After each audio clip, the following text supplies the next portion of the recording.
Thank you for joining me for this episode of God Talk. And in this episode of God Talk, I want to talk about either being pruned or being ruined. It is springtime, and in fact, the landscapers are mowing at the church as I speak. Had to find another location to record the podcast. They're just being a little noisy. But that's what happens when you get to the spring. It's time to prune things. It's time to get on top of all the landscaping, mowing, and all that other fun stuff.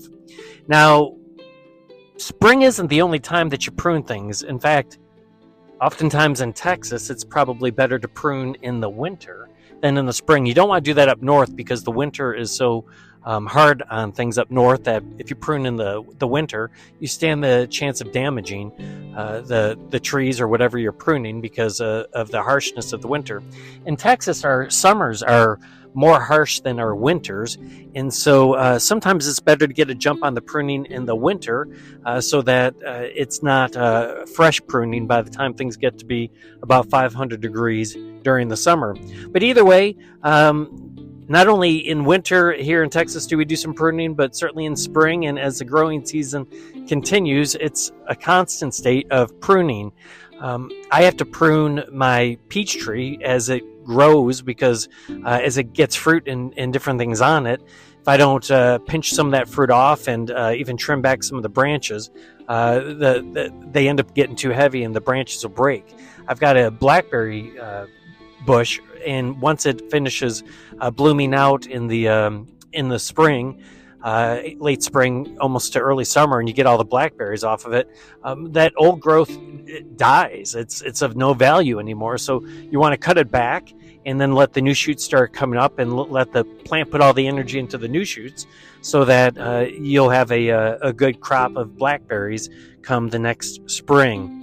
So it's that time of year, and if you want to get the most out of your fruit trees and bushes and different things of that sort, you definitely want to prune them. And if you prune them the wrong way, or maybe they don't get pruned at all, it's possible that they would even get ruined and stop producing fruit altogether. Now, spiritual pruning is much the same. It carries the same purpose. It's to increase the amount of fruit we produce. And there's different seasons in which we get pruned, spiritually speaking, and it's not it's not just isolated to, when you're in the growing season, when things are getting great, you do pruning. Some of the pruning that we experience spiritually happens when we're in our dormant seasons. And in our dormant seasons, those are the times in which God's kind of has us in a holding pattern. He's doing some work in our lives so that ultimately when the growing season comes, we're going to be prepared and ready to go with that and to produce the necessary fruit. In addition, sometimes when things are going really well, we might have some pruning, some loss that will allow us to be even stronger throughout that growing season. And so pruning, spiritually speaking, just like also, in pruning the things of our garden or so forth, aren't always tied to just one specific season, but it can be tied to multiple seasons.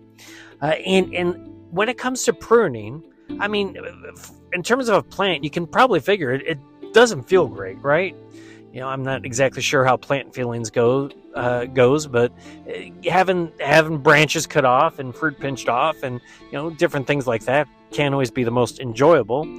Nor is it, spiritually speaking, when we get pruned. I think our natural inclination is to not want to be pruned because pruning is a painful process for the most part, and we'll pretty much run from it if we can.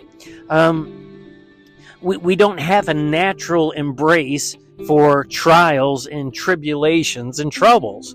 When is the last time you've prayed to God, God, I really would like you to bring some trouble into my life? Things are going a little smooth right now, and I think I'm getting a little lackadaisical and lazy, and I would just like you to send some trouble into my life. I've never met someone who's prayed that prayer. There are some crazy people out there, so perhaps there are a person too who've prayed that, but that is not what a sane, normal person will pray. We don't pray for trouble to come our way. We might pray for trouble to come other people's ways, right?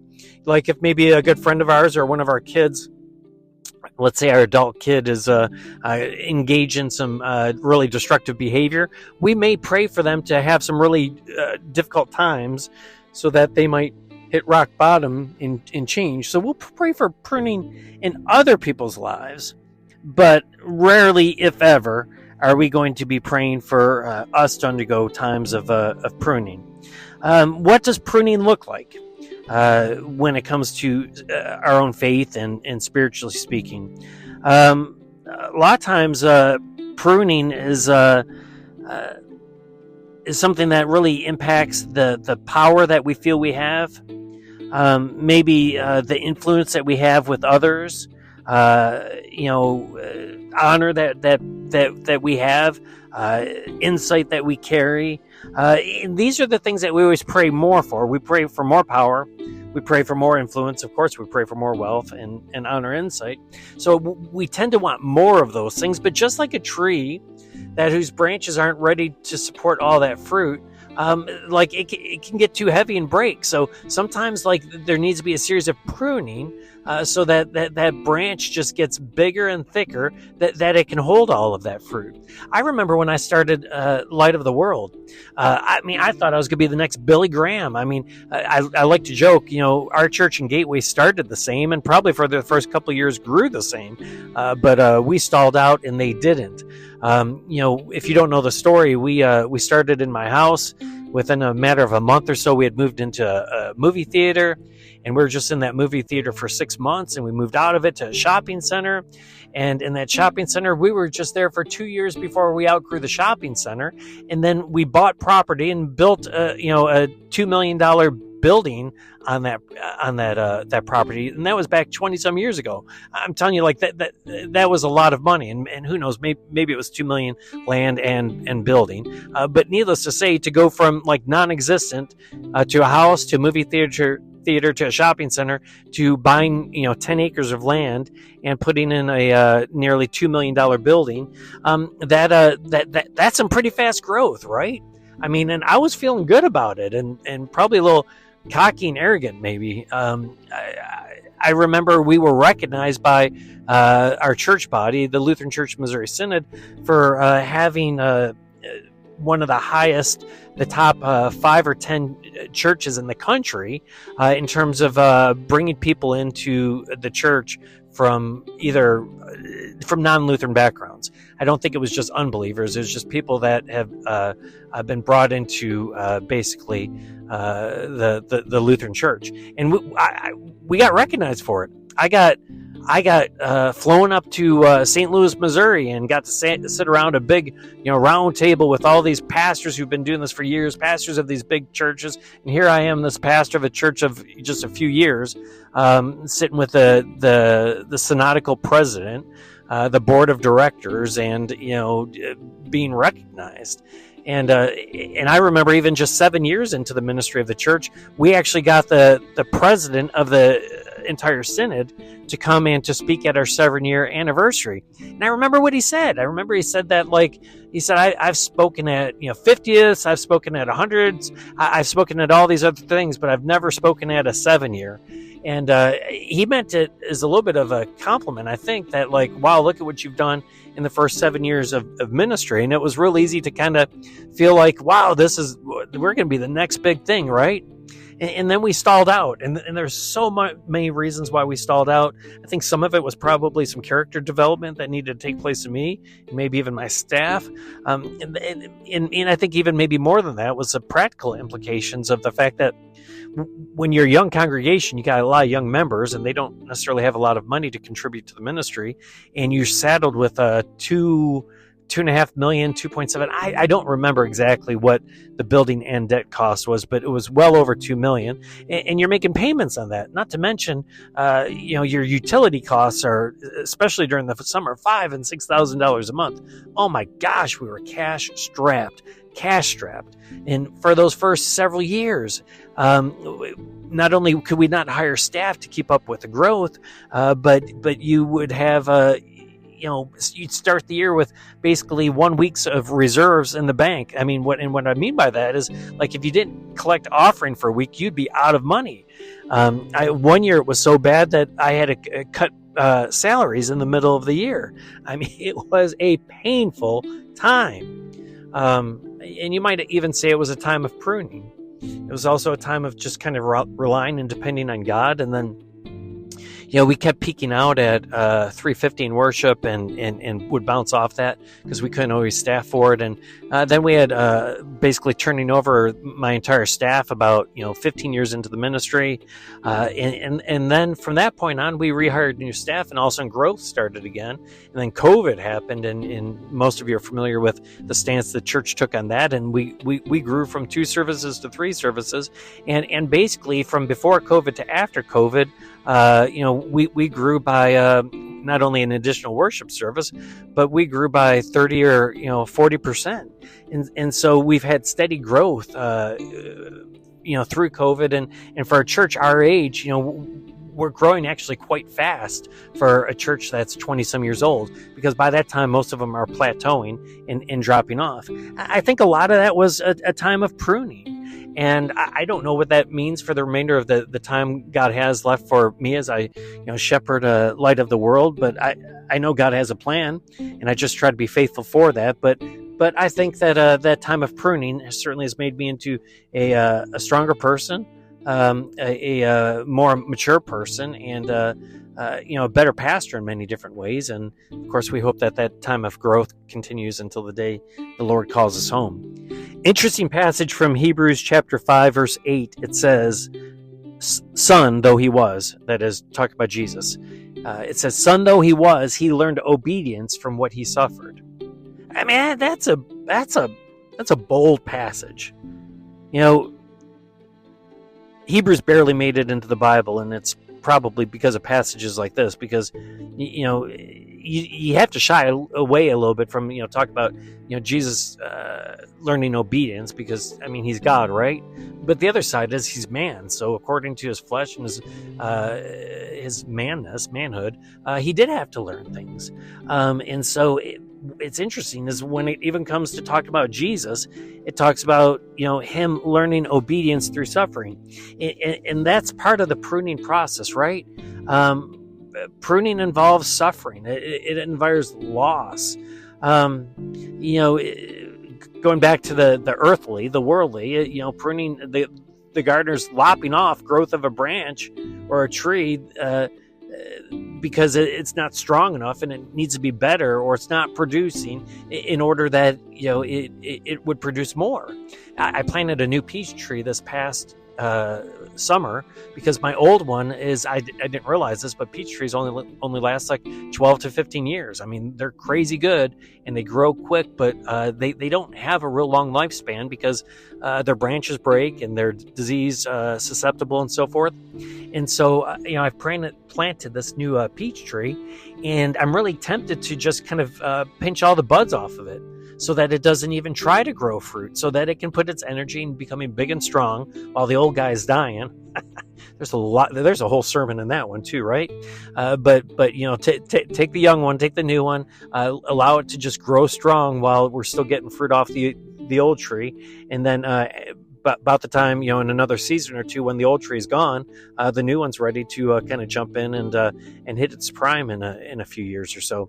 But that process of pruning, it seems counterintuitive. Why would you want to pinch fruit off of a peach tree? My perspective is the more the better, right? So let it produce fruit, right? Because if I can get a few peaches off that, all the better. Well, but you don't want the fruit to break the branches.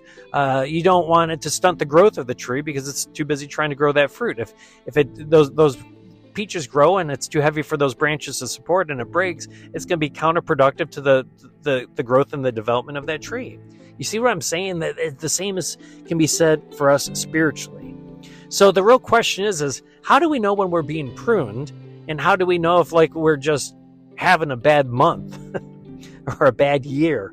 Well, it actually, I think, it is recognizable when it happens, or at least in hindsight. I think sometimes we may not know in the moment, but I think we have to embrace suffering and embrace difficulties and just assume that there are times of pruning. In the same way that you can go back and look at a bush that you trim back, or a tree that you've trimmed, or something you pruned. It's pretty obvious once you've done it what's happened. at least in retrospect, when we look back, we can tell we've been pruned. What does pruning look like? Well, and I mentioned this just a little bit ago, it really has to do with suffering loss. Loss of finances certainly can be a very difficult pruning time when you might lose a job or have to take a lesser paying job and you have to tighten the belt, which oftentimes leads to less possessions and loss of possessions.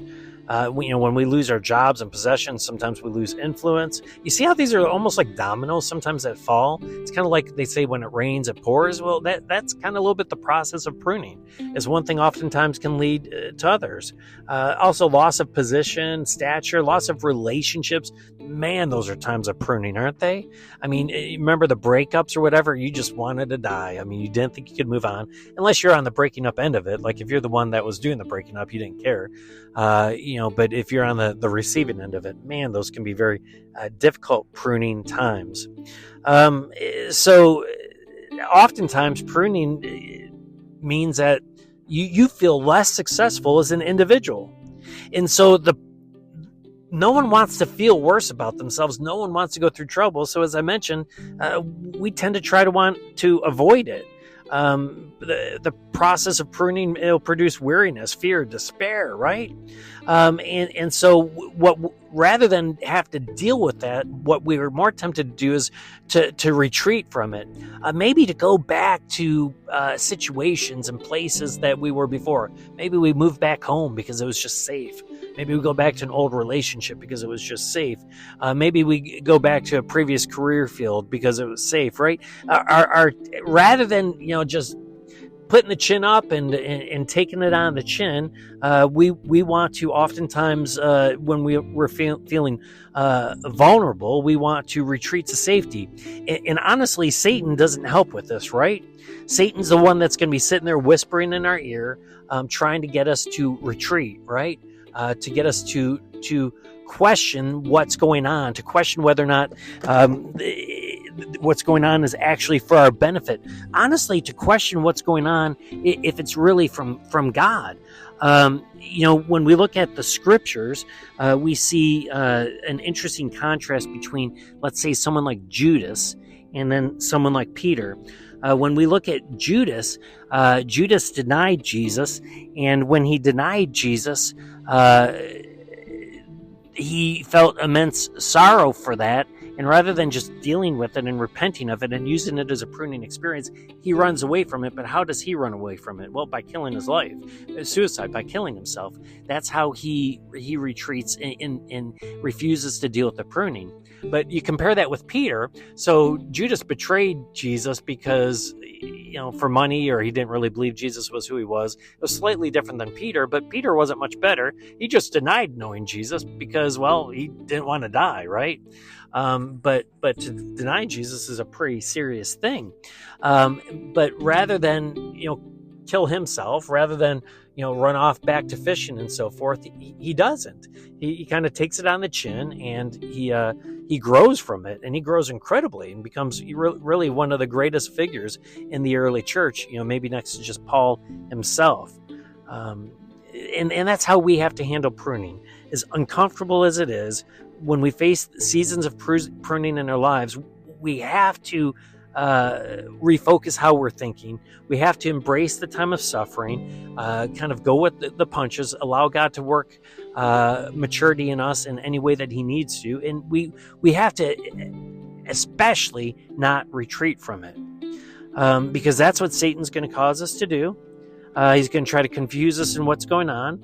He's going to try to convince us that, we've somehow messed things up and God's turned his back on us, that we've somehow wasted our time, we're wasting our money. We should have been listening to the family and friends who are giving us the worldly advice. In fact, we should run back to those family and friends, and like I said, maybe to the old job and what have you. And in the end, that God has kind of abandoned us and to just kind of lead us to despair. But we can't fall for that. You just got to know when you're going through suffering, and you might be going through it right now, you can't allow Satan to work in your head that way. You're not being pruned because you failed. because you're only pruned because you're succeeding. You only prune things that have the potential to produce more fruit than what they are, and so consider it a compliment to be pruned, because if you don't have the ability to produce more fruit, then why is God going to waste his time pruning you? It's only the fruitful branches that are going to be pruned, the fruitful trees, and so the loss that we experience with pruning is not failure. You have to get that out of your mind. Let me say that again. The loss that you might be experiencing as you're undergoing pruning is not failure, but it's an insight, a foretaste of success that is to come, because more fruit is just around the corner. So I don't know if you're going through a season of pruning at this point in your life, but it seems like an appropriate topic to talk about, since we're getting into the growing season of the spring. And when we embrace the pruning of God, that will just allow us to grow all the more as he does so.